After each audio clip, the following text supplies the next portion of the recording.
અમદાવાદમાં છેલ્લા એક સપ્તાહમાં 7 કોરોના પોઝિટિવ કેસ નોંધાયા છે। 7 લોકો પોઝિટિવ આવતા આરોગ્ય તંત્ર હરકતમાં આવ્યું છે।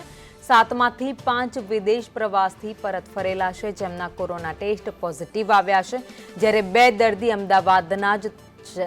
3 પુરુષ અને 4 મહિલાના કોરોના ટેસ્ટ પોઝિટિવ આવ્યા છે। તેઓ કોરોનાની ચપેટમાં આવ્યા છે। તમામ 7 પોઝિટિવ કેસ પશ્ચિમ વિસ્તારના છે। તમામના સેમ્પલ જીનોમ સિક્વન્સિંગ માટે મોકલવામાં આવ્યા છે। ઓસ્ટ્રેલિયા, સિંગાપોર અને યુકેથી આ પરત ફર્યા હતા, તો તમામ લોકોને ઘરે જ હોમ ક્વોરન્ટાઇન કરવામાં આવ્યા છે।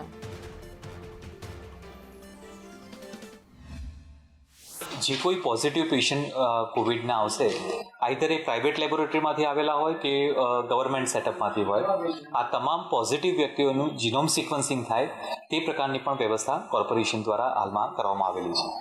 અમદાવાદ શહેર ખાતે હાલમાં 7 એક્ટિવ કેસીસ રિપોર્ટ થયેલા છે અને આ પૈકી જે 5 કેસીસ આવેલા છે તેની ટ્રાવેલિંગ હિસ્ટ્રી ફોરેનની છે, તે પ્રકારનું રિપોર્ટિંગ અત્યારે થયેલું છે। તમામ એસિમ્પ્ટોમેટિક છે અને હાલમાં તેઓને હોમ આઇસોલેશનમાં આ પેશન્ટ રહેલ છે।